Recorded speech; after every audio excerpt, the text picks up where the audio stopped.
Olá, pessoal. Estamos aqui com mais um episódio de Nutri Sem Filtro.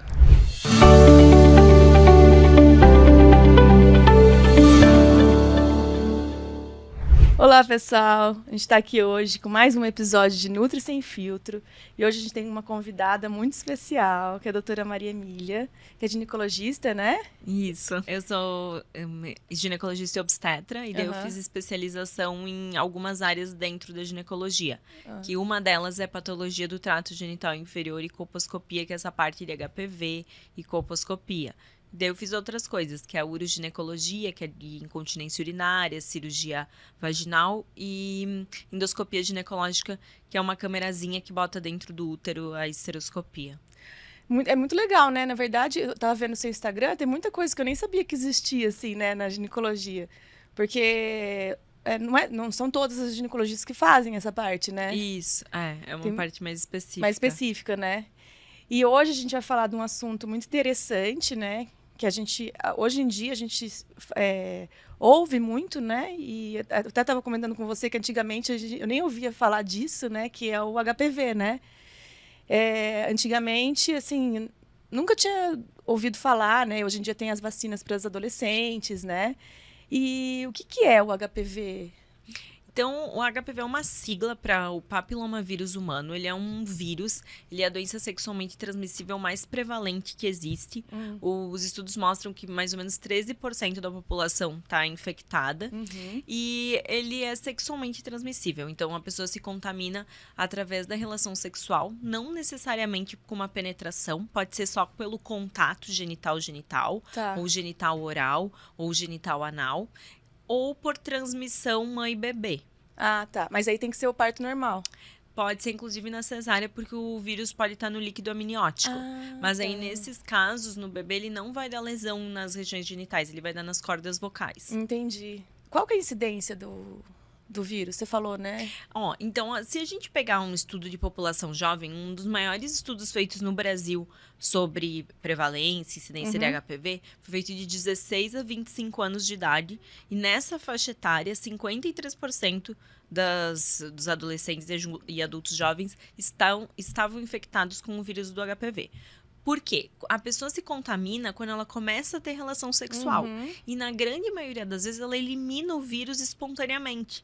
Então, por isso que a faixa etária que mais tem são adolescentes e adultos jovens. Porém, ao longo da vida, às vezes a pessoa nem sabe que teve. O organismo eliminou e ele nos preocupa mais quanto mais idade a pessoa tem, porque aí tem uma chance menor desse HPV ser eliminado e uma maior chance dele estar lá mais tempo. E aí, o que nos interessa não é o HPV transitório, que é essa infecção que tem e elimina. É o HPV persistente, aquele que tá e não é eliminado. Mas não dá pra saber, né, quanto tempo que a pessoa tem o HPV? Infelizmente, não. Não tem um exame que nos diz há quanto tempo tá com o vírus. Tem se tá ou não tá. Tá, só se tem ou não tem, né? Isso.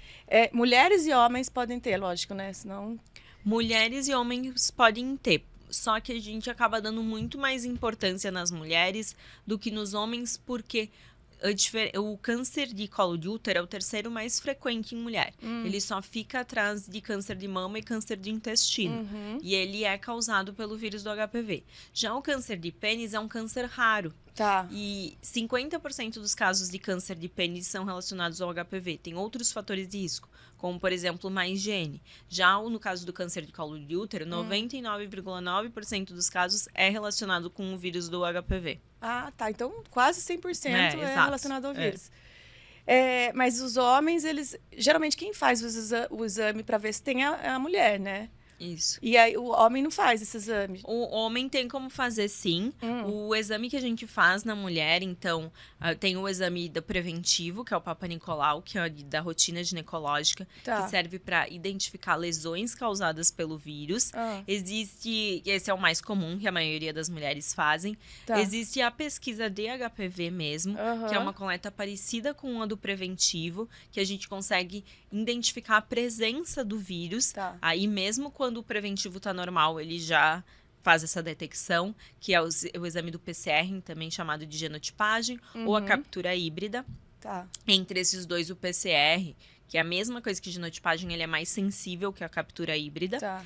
E existe o exame da colposcopia, que é um exame que olha o colo do útero, a vagina, a vulva, a colposcopia e vulvoscopia com uma lente de aumento e identifica lesões. Então, Tá.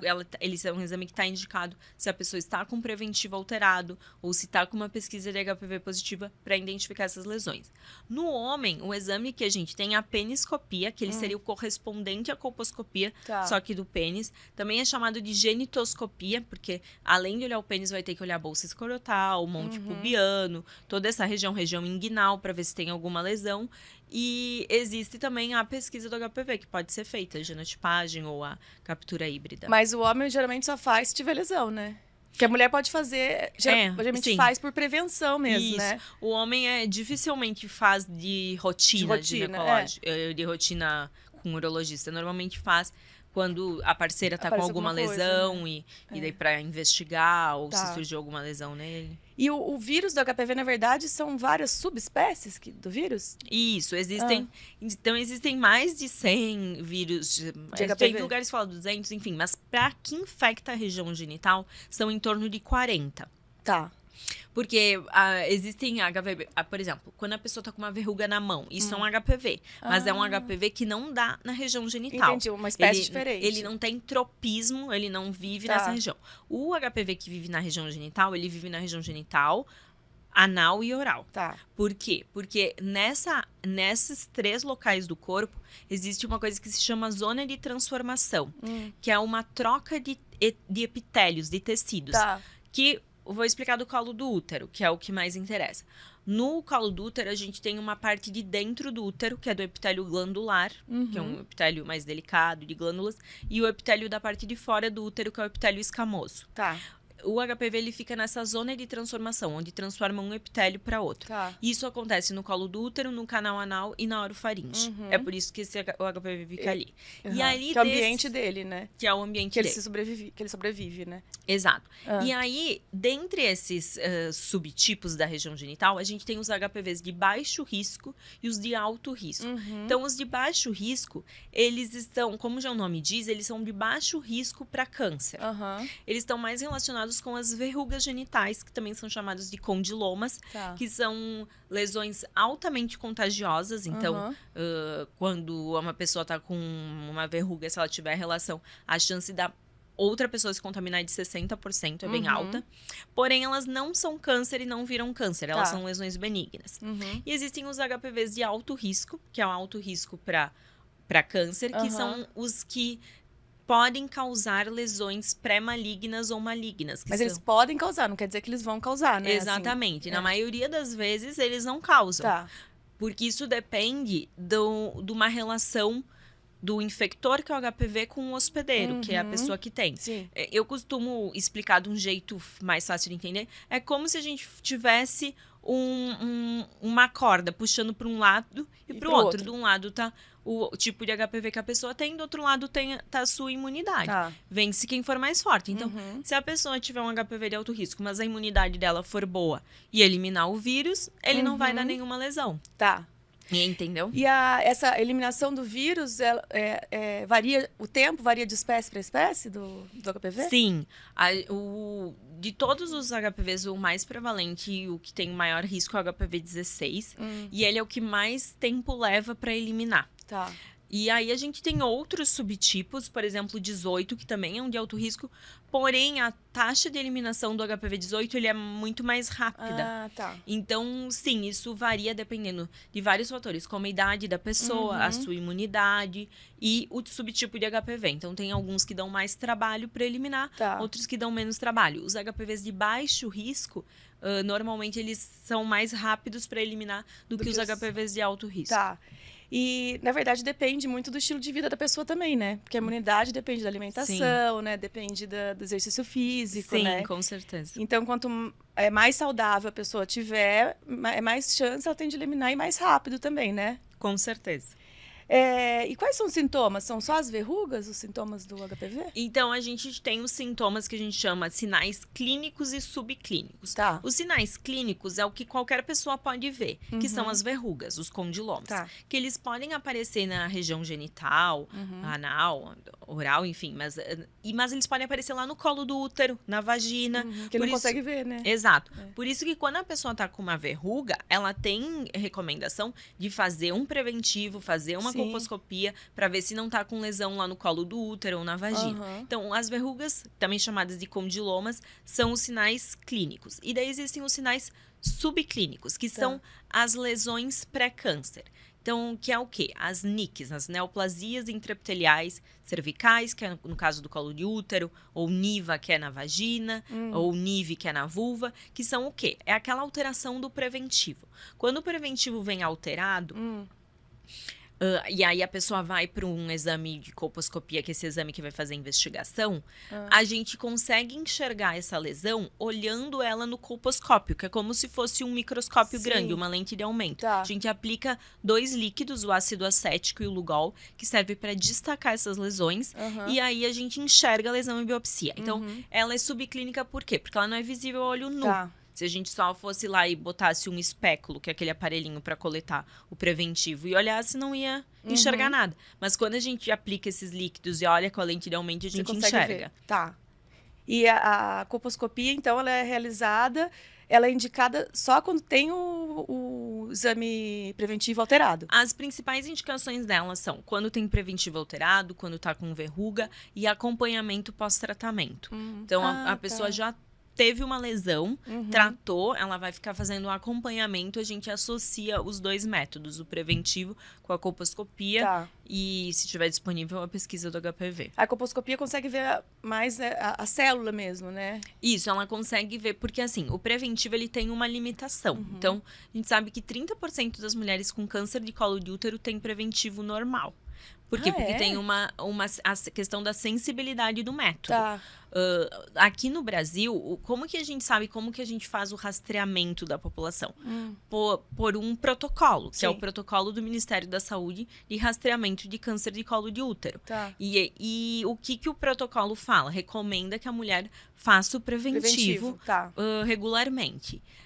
Em outros países do mundo, desenvolvidos, já se faz o coteste, que se chama, que é associar o preventivo com a pesquisa do HPV. Tá. Por quê? Porque a gente sabe que a pesquisa do HPV tem uma sensibilidade maior que o preventivo para identificar mulheres que têm um risco de ter alguma lesão.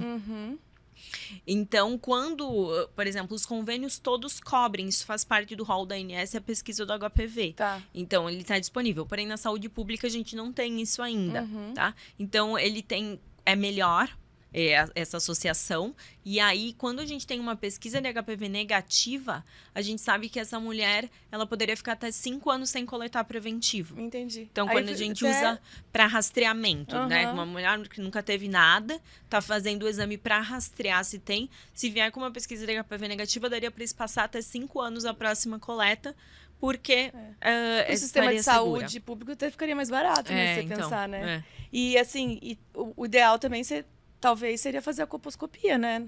Isso, pelo menos uma vez, né? Pronto. Aí, tendo alguma coisa alterada, o preventivo ou uma pesquisa de HPV, essa pessoa vai para colposcopia. Tá. O que a gente precisa falar da colposcopia? Então, são objetivos diferentes, né? O preventivo, ele vai fazer rastreamento, a colposcopia, ele vai identificar alguma lesão. A colposcopia, por que ela não é usada de forma geral como rastreamento? Porque ele é um exame que tem muita sensibilidade, mas pouca especificidade. O que é isso? Tá. Nem tudo que a gente enxerga alterado na colposcopia realmente é lesão. Então, quando a gente tem um exame alterado, a gente aplica os líquidos, a gente vê uma alteração, muito provavelmente isso é uma lesão e isso precisa ser biopsiado. Aonde a gente aplica os líquidos, principalmente o Lugol, que é o que mais nos ajuda. E tá tudo marrom, quando tá marrom tá normal. Quando tá amarelo, quando tá laranja, isso pode ser uma lesão. E aí a gente biopsia. Tem vezes que a gente olha e já sabe, isso aqui com certeza é lesão. Mas, de qualquer forma, a gente Tem que fazer a precisa do biópsia, resultado da biópsia para confirmar esse Tá. diagnóstico. Tem vezes que a gente fica na dúvida. Por quê? Porque, às vezes, a pessoa tá com corrimento, com uma candidíase. Tá. Isso pode dar uma lesão lá, uma parte amarelada, laranjada. E não necessariamente isso é uma lesão. Mas na colposcopia não vai corar, não vai Você não ficar vai marrom. saber. Ou a mulher tem um ressecamento vaginal, ela tá na menopausa. Tá. Quando a gente aplica o líquido lá, fica tudo amarelo. Por causa do que tinha que ter feito um preparo antes do exame, tratado esse ressecamento vaginal. Pra depois fazer o Pra exame. depois fazer o exame, Aham. porque senão não tem como saber o que é lesão e o que é ressecamento. Tá. Então, ele tem essa questão da sensibilidade, que ele é mais sensível do que específico. Mas ele não consegue saber o que é realmente, né? Às Isso, vezes, a gente, né? e a gente precisa disso, porque a gente não... Quando a gente tá ali, a gente tá querendo identificar a lesão, a gente precisa de um exame que seja sensível, ou seja, que não deixe passar nada. Sim. Pra não acontecer De passar alguma coisa, né? Exatamente. Tá. E o HPV, ele fica quanto tempo ele pode ficar no corpo? Tem estudo, assim, que já... Então, existe uma média, né? A gente fala em 9 a 18 meses, isso é uma média. Então, a média do momento que a pessoa se infecta até quando ela vai eliminar o vírus, em média, são 9 a 18 meses. Tá. Porém, tem pessoas que não conseguem eliminar. Eu atendi uma paciente essa semana no consultório que ela já tratou uma lesão grau 2, que é uma lesão Tá. chamada de alto grau, HPV 16. Isso faz 6 anos. E ela continua, ela não está mais com lesão, mas ela permanece Com com o vírus. HPV positivo. Então, assim, a média são isso. Vão ter pessoas que não vão conseguir eliminar o vírus. Tá. E essas são as pessoas que nos interessam do ponto de vista de risco. Entendi. Então, essas são as pessoas que vão ter que ter um controle Fica mais alerta, né? Exatamente, Tá. mais cuidadoso. Aham. E vão ter as pessoas, que é a grande maioria, que vai conseguir eliminar. Mas tem relação com o sistema imune ou não? Sim, tem Aham. relação com o tipo de HPV, então, É, por exemplo, mais HPV prevalente, 16, né? É mais- 31, Aham. que tem um risco maior e são mais difíceis, e tem relação com a imunidade. Então, várias coisas interferem na questão da imunidade. A alimentação é uma delas, atividade física, controle de níveis de estresse, obesidade, tabagismo, É. pessoas que usam corticoide, que tem alguma imunossupressão, Imunodeprimidos, HIV positivo, tudo isso influencia na questão da imunidade. Tá. Parceiro que também tem lesão. E quando a pessoa, a mulher, ela... Geralmente é a mulher que tem o diagnóstico de HPV. E ela tem o parceiro. O parceiro tem que fazer um tratamento também ou não? Sim, o recomendado é que o parceiro também vá no médico, seja avaliado, porque se ele tiver alguma lesão, ele precisa também fazer o tratamento dessa lesão. Tá. Mas tem cura o HPV ou não? Sim, ele tem cura. Então, explica assim de um jeito que fica mais fácil de Tá. entender. O HPV, ele é um vírus. Assim Sim. que nem o vírus do Covid, que nem o vírus do Da HIV. gripe. Ainda não inventaram um remédio, um antibiótico Que mate, mata, diferente Que nem a gente mata das bactérias, bactérias. é. Exato. Então, a gente não tem isso pra ele. Só que diferente do HIV, que uma vez que a pessoa tem, ela vai ter pro resto da vida, o HPV não é assim. Na grande maioria das vezes, ela consegue eliminar o vírus. E isso vai depender da imunidade individual de Sim, cada um. sim. Por isso que a gente vê, às vezes, casais que um tem e o outro não tem. Por causa disso, porque a imunidade. imunidade é diferente. Entendi. E até o jeito que o organismo da pessoa Reage. lida com o vírus, entendeu? Pode até, não sei, né? Pode até ser meio genético também, né? Não sei se Isso, de repente a pessoa, cada um é de um jeito, É de um né? jeito, É. exatamente. E quais são as complicações? Você já falou, né, do câncer do colo do útero, né? Que acho que é a complicação a pior, né? Assim. Isso. Tem alguma outra complicação que pode Sim, gerar? então assim, o mais comum então são essas lesões pré-malignas, que a gente tem grau 1, grau 2 e grau 3, e depois que é o câncer. Então, grau 1 a gente chama de lesão de baixo grau, porque o risco dela evoluir é menos do que 1%. E daí tem as lesões de alto grau, que são as lesões grau 2 e grau 3, que essas são as verdadeiras precursoras do câncer. Tá. Então, ele está relacionado tanto com o câncer de colo de útero, quanto o câncer de vagina, quanto o câncer de vulva, que é da parte externa Tá. da genitália feminina, quanto o câncer de canal anal, câncer de orofaringe e câncer de pênis. Então, é isso que o HPV pode causar, e as verrugas genitais. Tá. Aí verruga, você tem os tratamentos certos para fazer. Isso, ela é uma lesão benigna. Então, assim, de todas as lesões, se a gente for ver, assim, entre lesões pré-malignas e verrugas, as verrugas, elas são muito mais contagiosas. Ou seja, a chance de se contaminar com Verruga é HPV maior. quando alguém tem uma relação com alguém que tem uma verruga é maior do que quando a pessoa tá com uma lesão subclínica. Ah, Ou tá. se a pessoa só tá com o vírus, Tá, entendeu? entendi. Então, se a gente fosse colocar por ordem, a chance de se contaminar é maior quando tá com as verrugas, depois quando tá com a lesão subclínica, que seria as NICs, NIVAs, NIVs, e depois quando a pessoa já não tem mais lesão, mas tem ainda o vírus. Tá. E aí, como que é o tratamento? O tratamento começa, a gente não tem um tratamento pro vírus, a gente tem um tratamento pra lesão. Tá. Então, por exemplo, os condilomas, as verrugas. Existem diversos tratamentos com eficácias diferentes entre eles, tá? O que mais se faz, que é o que mais funciona, é associar agente imunológico, que é o imiquimod, que faz o sistema imunológico da pessoa combater o vírus. É como se ele fosse lá e colocasse um ponto de alerta na verruga, em cima do condiloma. Ó, anticorpos, vamos acordar que aqui tem um invasor, tá. e vai lá e combate. É uma e ajuda. substância que você põe? Isso, é uma pomadinha que a pessoa passa Tá. e laser. Tá. Então, isso é o que a gente mais faz. A gente associa o tratamento de imiquimod com laser, laser. porque a taxa de eficácia do laser para condiloma é de 92,3%, é muito alta. Tá. Enquanto outros tratamentos, como, por exemplo, a aplicação de ácido, que é um ATA, ele gira em torno de 40% a 60%. Mas o laser é mais recente?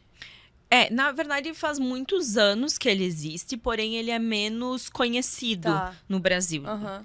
Né? Tá. Então, talvez o acesso também às vezes não é tão fácil. Entendi. Então, mas ele tem essa vantagem que numa sessão única a gente consegue resolver todas as lesões e a gente associa com o imiquimod para estimular a imunidade da pessoa. Já outras opções de tratamento. Tem ATA, tem podofilina. Quais que são os problemas? A eficácia, que é menor, e a gente não tem como prever como é que vai ser a resposta da paciente. Quantas sessões ela vai precisar. Pra Então, fazer. tem pessoas que fazem algumas sessões e resolvem com ácido. Tem outras pessoas que fazem inúmeras sessões, 10, 20, não respondem ao tratamento. Tá. Então, por isso que a gente tem tratamentos mais eficazes. Isso no caso da verruga. Já no caso das lesões subclínicas, as NICs, então... Que são dentro, no colo do útero, Isso, né? no colo do útero. Então, tem tanto as NICs quanto as NIVAs, quanto as NIVs. A mais comum são as lesões de colo, que são as NICs, que se chama, que é neoplasia intraepitelial cervical. As lesões grau 1, elas podem ser... Primeiro vai depender se ela é uma lesão que a gente enxerga por completo na colposcopia ou não. Só uma coisa, na lesão grau 1, é uma lesão... o grau...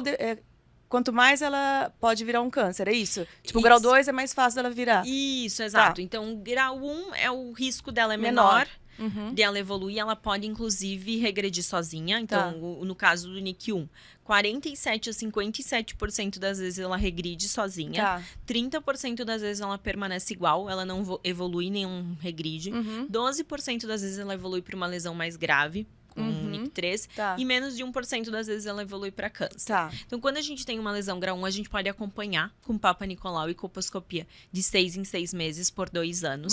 Se em 2 anos essa lesão não some, tá indicado o tratamento. Tá.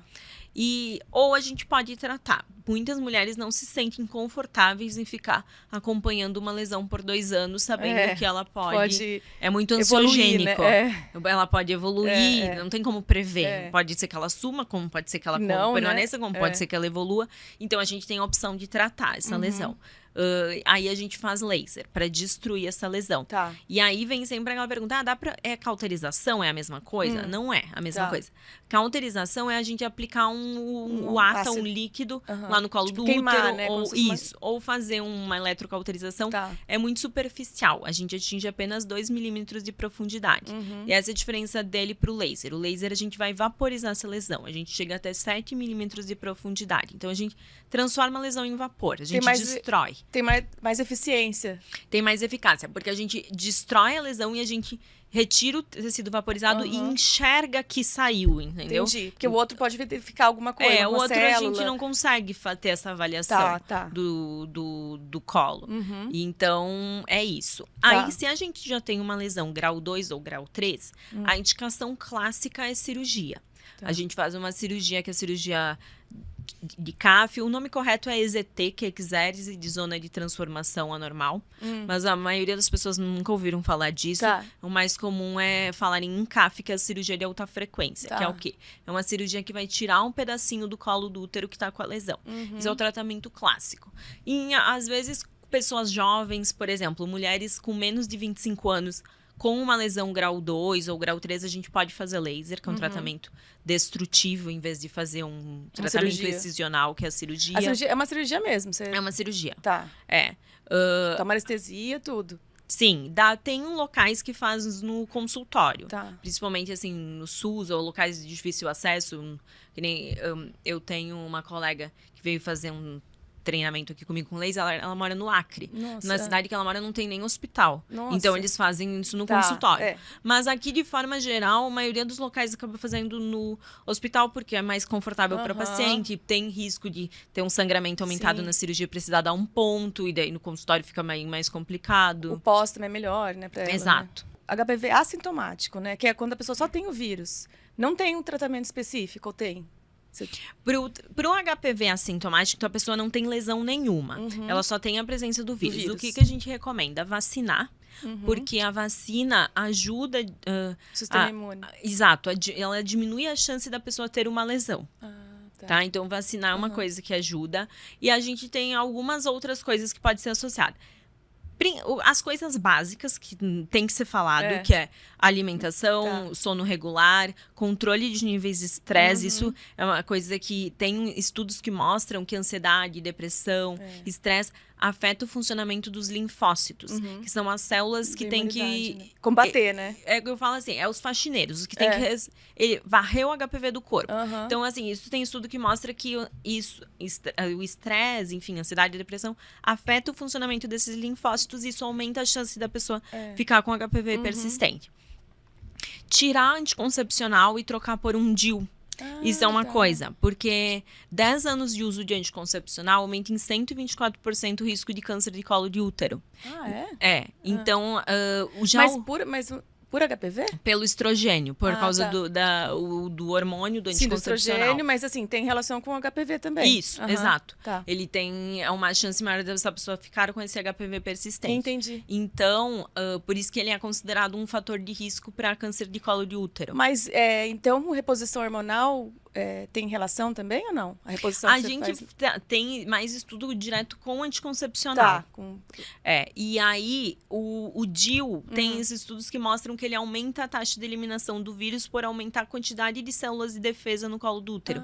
Ele funciona como um corpo estranho. Entendi. E aí, por ser um corpo estranho, o corpo fica mais ativo ali. Ali, né? Isso. E aí, por isso ajuda. Então, são coisas simples que podem ser feitas. Tem estudo, assim, que aí são estudos menores, que feitos com suplementação com zinco, por exemplo. Saiu um estudo ano passado que com altas doses de zinco aumentou a taxa de eliminação do vírus do HPV. Também é um recurso que pode ser utilizado. Com 220 miligramas de 12 em 12 horas por 90 dias, é uma dose bem alta. Normalmente a gente recomenda que use depois da refeição, depois do almoço, depois da janta. Faz um desconforto gástrico, Isso, né? Associa algum pantoprazol, enfim, alguma coisa, um protetor gástrico para usar de manhã em jejum. Isso pode ser utilizado. E agora tem vindo outras coisas. Imunoestimulante para HPV, que também, nesse sentido de estimular o sistema imune inato da pessoa. E na verdade, você está falando uma coisa que é bom para tudo, né? Se você for pensar. Porque, Sim. assim, a base da saúde, o que é? É uma alimentação saudável, é um sono bom, reparador, né? É o controle do estresse, né? E atividade física. Então, se você tiver isso, com certeza você vai ter uma vida mais saudável, livre de doenças, né? Até de outros tipos de vírus, né? Então, assim, é uma coisa que é... Lógico que quem está com HPV vai ficar mais alerta, né? Porque eu acho que é um sinal, né? Quando você vai dar o diagnóstico para uma pessoa que tem HPV, geralmente elas ficam assustadas, assim? Muito. Que tem o vírus e não sabia, né? Sim, tem algumas pessoas que às vezes nunca ouviram falar, tem algumas que já conhecem e tal, mas é uma reação comum, assim, das pessoas ficarem muito preocupadas, principalmente quando aparece alguma lesão, aí piorou. e às vezes isso muda o relacionamento com o parceiro, ou a questão da relação sexual Sim. e tudo mais. Mas assim, o que eu acho, eu falo sempre, a gente pode enxergar sempre o copo meio cheio, o copo meio vazio. Sim. O câncer de colo de útero é um câncer que tem rastreamento. Como seria bom se todos os cânceres que a gente tem fosse tão fácil identificar essas lesões precursoras e tratar essas lesões precursoras, como é no caso do colo do útero, né? Então, assim, tem essa questão da prevalência, que é muito alta, porém o tratamento, ele é acessível, é relativamente simples, assim, de ser feito. E dá pra vocês fazer o diagnóstico, assim, rápido, né? Exato. Se a pessoa for ao médico, né, e fazer os exames, né? Isso. E quanto tempo leva, por exemplo, para uma lesão, grau 1 ou grau 2, se transformar num câncer? Porque a pessoa às vezes tem a lesão, não vai no médico, fica anos sem ir, né? Quanto tempo que, mais ou menos? Olha, esses estudos são um pouco complicados para fazer por questão de ética, mas um dos maiores estudos que tem nesse sentido é em torno de 4 a 5 anos. Do momento que a pessoa se infecta até o momento de desenvolver a lesão, de uma lesão grau 1. Então, assim, tem um vídeo até que eu fiz que é no meu canal do YouTube, que é justamente isso, sobre a história natural do câncer de colo de útero. Quanto tempo leva para evoluir. Então, o que se sabe? Que uma lesão grau 3, ela fica 10 anos no estágio grau 3 antes de virar um câncer. Então, é mais ou menos isso, uns 4 anos para lesões grau 1 e grau 2, e depois mais ficam uns 10 anos na lesão NIC3. Então, se fala que o câncer de colo de útero é um câncer insidioso, ele leva em torno de 20 anos, 18, 20 anos, para se desenvolver.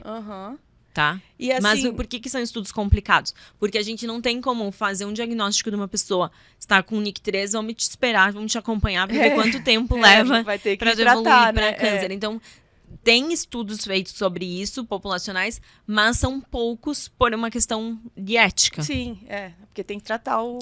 exato. Né? Eu ouvi falar da vacina faz um tempo, mas assim, não faz muito tempo, né? Ela faz tempo que existe já essa vacina? Faz tempo que existe e tinha quadrivalente. No começo tinha uma vacina que era bivalente, que já não está mais disponível no mercado. Que era só 2... Que era para o 16 e para o 18. Os mais importantes. Aí depois veio a vacina quadrivalente para o 6 e o 11, que são os 2 subtipos das verrugas, mais o 16 e o 18. E agora, esse ano, chegou no Brasil a nonavalente, que ela cobre esses 4 subtipos, mais 5 subtipos de alto risco. E pegou, inclusive, o 31, que antes se fala muito 16 e 18, mas o risco do HPV 31 é maior do que o risco do HPV 18, por exemplo. E até então não tinha vacina, a ideia agora tem. Então, ela é mais... O que aconteceu? Com essa vacina nova, aumentou a cobertura vacinal de 70% para 90% dos casos de câncer de colo de útero. Que a eficácia da vacina é medida em mulheres que nunca tiveram relação sexual. Então, crianças, então adolescentes vacinadas com a vacina quadrivalente, se reduziu em 70% o risco de câncer de colo de útero. Então ela é bem efetiva, né? Com a nonavalente se reduziu em 90% o risco de câncer de colo de útero. Tá? Então, o objetivo principal da vacina são para pessoas que nunca tiveram relação sexual. Por que a gente indica para quem já teve lesão? A gente indica pós-tratamento. A gente trata uma lesão e indica para tomar. Porque a gente sabe que diminui recidiva, diminui a chance de ter lesão. Mas diminui a chance de você ter outro tipo também. Porque tem mais tipos nessa vacina. Essa agora tem mais tipos. O que tem um estudo que foi feito com mulheres que fizeram a cirurgia do CAF e vacinaram. Um grupo vacinou e outro grupo não vacinou, uma semana depois. O grupo que não vacinou teve 280% mais lesão do que o grupo que vacinou.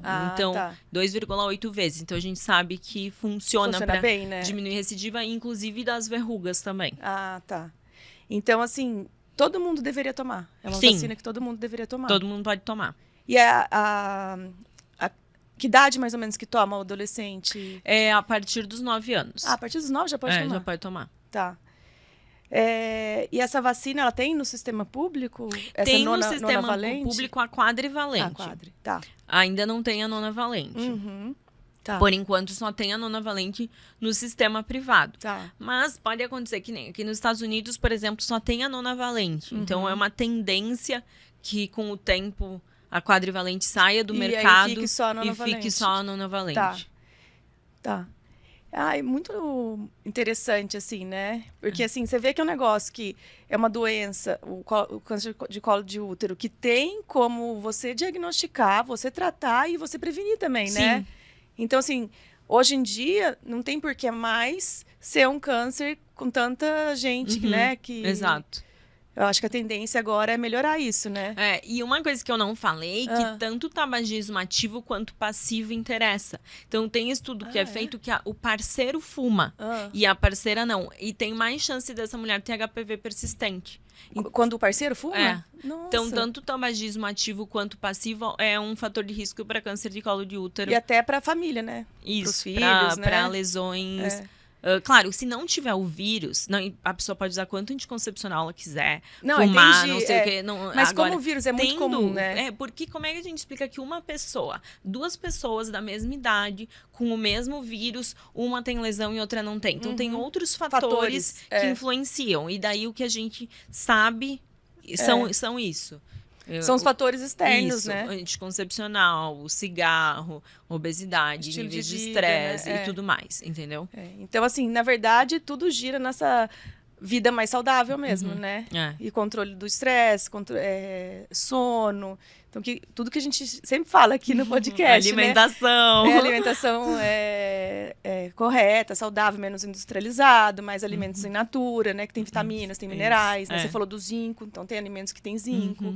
Então, assim, ontem veio um proctologista aqui falando do intestino, né? E de prisão de ventre. Então, tudo gira em torno da vida saudável, né? Verdade. Meio que as pessoas se conscientizarem que esse é o melhor caminho para prevenção de doenças e para ter um envelhecimento mais saudável, né? Sim. Que gente mais velha pode ter também ou se é mais difícil?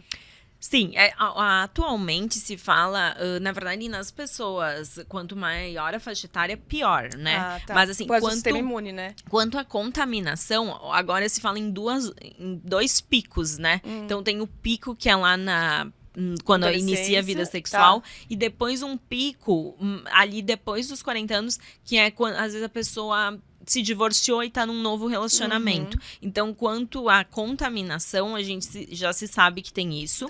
E quanto a ter o HPV positivo, me preocupa mais um HPV positivo numa mulher de 50 anos do que numa menina de 20. Por quê? Porque o sistema imune é diferente. Eu não sei há quanto tempo tá ali esse HPV. Pode ser que ele esteja há muito tempo. E o HPV persistente é o que me interessa. Por quê? Porque, para tu ter uma noção, uma mulher com HPV 16 persistente por 9 anos tem 75% de chance de ter uma lesão de alto grau ou mais. O que é lesão de alto grau? É um NIC2, um NIC3 ou um câncer. Então, o que nos interessa é a persistência. Então, sim. O risco é maior. Então, quando a gente vê curvas de incidência, prevalência do vírus e lesão, a gente vê que no começo da vida é muito alta essa incidência, tanto que eu falei ali em 16 a 25 anos em torno de 53%, porém o número de lesões de câncer é muito baixo. Daí, conforme vai passando o tempo, essa incidência, essa prevalência vai diminuindo e vai aumentando o número de lesões e de câncer. Né? Porque ele é um insidioso, ou seja, se fala em torno de 18, 20 anos. Leva muito tempo para evoluir. Bom, então, o que você fala, assim, para as pessoas se prevenirem mesmo, né, do HPV? Tem gente que... acho que tem muita gente que nunca fez um exame para ver se tem o HPV, né? Quais são... o que a gente deve fazer para prevenir, né, a doença? Certo. Então, a prevenção começa com a vacina ajuda muito. O uso do preservativo, que por mais que ele não seja 100%, porque o HPV passa pelo contato, e principalmente o preservativo masculino, ele vai ter área que não cobre do genital, como um tipo pubiano, a gente sabe que diminui a chance de transmissão. E quanto ao rastreamento, mulheres, então, a partir dos 30 anos, principalmente, têm indicação de fazer pesquisa de HPV. Tá? E pelo protocolo do Ministério da Saúde, a partir dos 25 anos, a mulher tem que fazer o preventivo, né? A pesquisa da HPV, ela é especialmente importante depois dos 30, por quê? Porque antes dos 30, a chance de ter é maior, porém a chance de ter uma lesão é menor.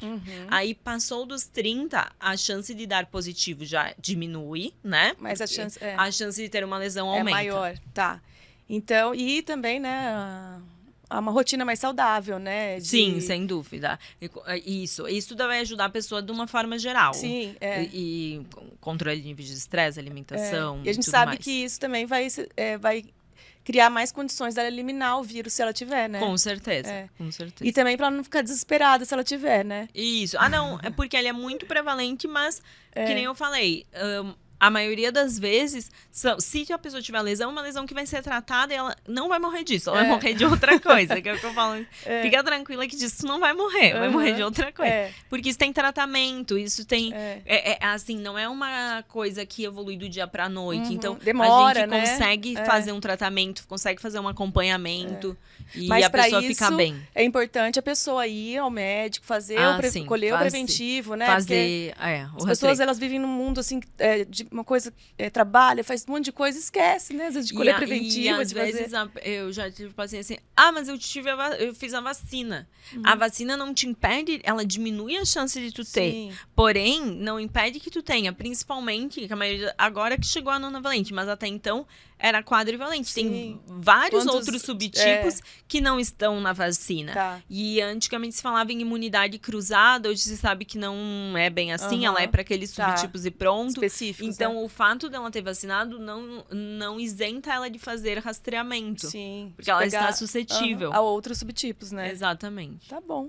Muito legal, obrigada, viu? Obrigada por você ter vindo aqui. Foi bem esclarecedor, assim, porque eu acho que é um assunto que é muito interessante, muito importante e que as pessoas às vezes não sabem, né? Muita gente acho que nem presta atenção, assim. Acho que o HPV, a adolescente toma vacina e pronto, né? Então, muito obrigada, viu, pela sua colaboração aqui com a gente. Gente, a gente vai encerrar aqui mais um podcast Nutri Sem Filtro.